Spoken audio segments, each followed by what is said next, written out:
Hey, what is up guys, welcome back to the Endless Runner. So in this one we actually create some gameplay prefab that can be instantiated one after the other to actually create a path. So as you can tell, this is a single object, this is another one, and this is another one, so we can simply spawn them in the middle of our game and then just say this one, and then it just keeps going like that indefinitely. Alright guys, so without further ado, let's get started.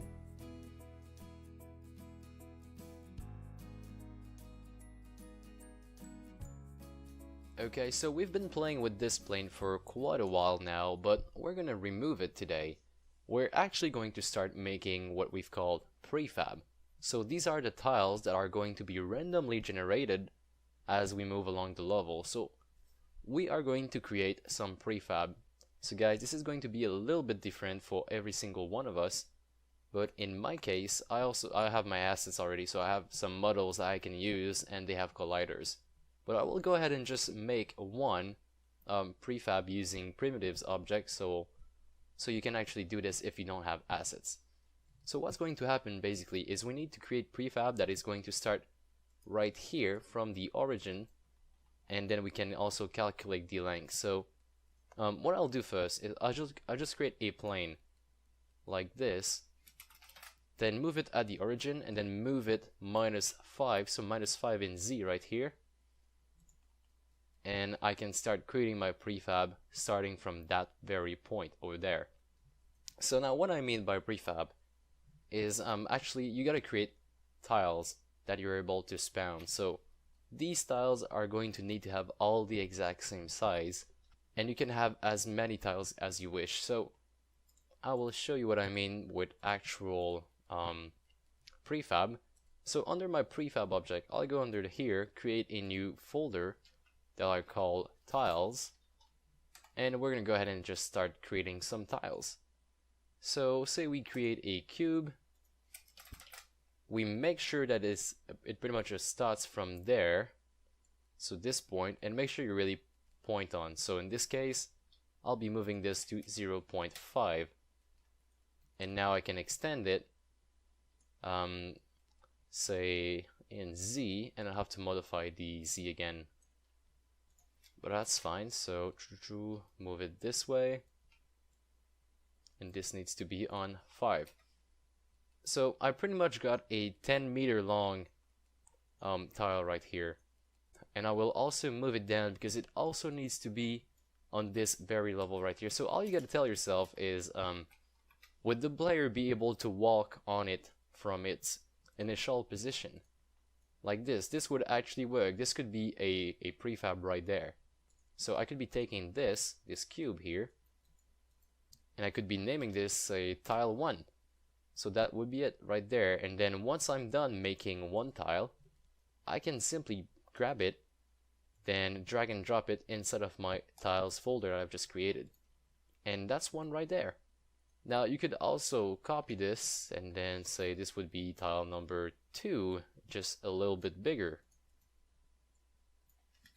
But all you gotta make sure really is that they all have the same exact length, and that if you put them one next to each other like this, then it actually makes sense and you can actually create a level like that. So just imagine yourself that you're instantiating a random prefab from your list, so that's your list down here, and does it make sense? So can this prefab be put after this one? And as you can tell, this would actually work. So if we press play, our player can actually play with this. He can go left, right here, and so on. Now, you gotta be really careful too, because if you make like small tiles like this one, and say we're gonna make a tile number 3 that is like this, that is only say on the left side, that's tile number 3. Then if the system just randomly generates tile number 1, then this is what we get. In the game, this is not going to work because our player cannot go from this one to this one without some kind of jump mechanic, which we don't have. So you gotta make sure that at the end of this tile or at the beginning of this one, it's actually wide and you can actually do something with this. So enough with these tiles. I would just go ahead and grab the one I have, my models. So if you have any models, that's the time to actually take them out. Under floors, bridges, so that's what I'll be using. I'll be using some nice bridge like this. Moving it at the origin, just making sure, and that's important for all the other tiles as well, just make sure that your object is on 0, 0, 0 and it makes sense. Now in this case, if I put my object on 0, 0, 0, it actually looks like this, and that's not something I can spawn, right? So I will create a new game object, a empty game object, put it at 0, 0, 0, and then put the bridge as a children of that object. And I'll call this tile 1.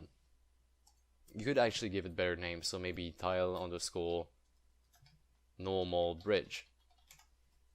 Now this has to be on 0, 0, 0, and then I can move the object beneath it, and this can be pretty much anything. So I'll just go ahead and move it so it makes sense with my character, like so, like this. So that's exactly where the bridge should be. So it is exactly on the good point right there. And if I just randomly generate another bridge, oops, this is what I'm going to get. It can actually be connected, it can actually work. Okay, but now if you're using your own model, you're gonna need to figure out how big is a tile. So in my case right here, it is, so that's 10 meter right here, and that's 11, that's 12. It is actually 12 meter long, so mine is 12 meter. And let's just go ahead and save this one. So I'll just drag and drop it under the tile folder. There we go. Now I know that this is 12 meter. This is going to be useful information for the next episode. But we can just go ahead and just create some more. Make sure they all have the same length. So that was my first bridge. Now I'm going to change the name for, say, props on bridge that I have to avoid. So maybe if I go inside of my folder, I've got some models, some prefab decoration I can use. So let's go ahead and put some cargo plank on there. Okay, so I'll have to avoid all the colliders you see there on this bridge. So my character will have to go on the very left to actually cross this. Right, and maybe move this one a little bit inward like so. And that will be one of my prefab right here. So as you can look right here, if you want to cross this spot, then the player absolutely need to be on the left side of the bridge. So now I can take this cargo plank, put it under my bridge, and save my new prefab.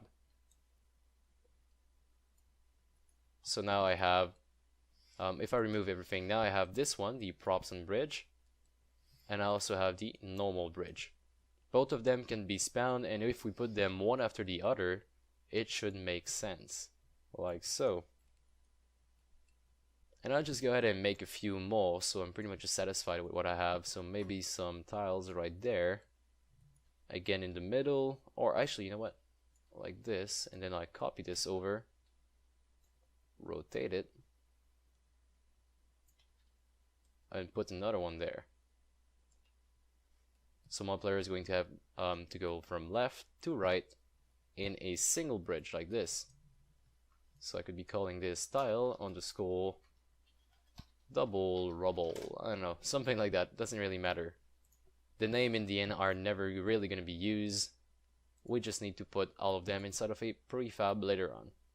So guys, make as much prefab as you wish. Also, the only rule you gotta follow is that if you put them one after the other after the same exact length, so in this case after 12 meter, as you can tell up here, it makes sense.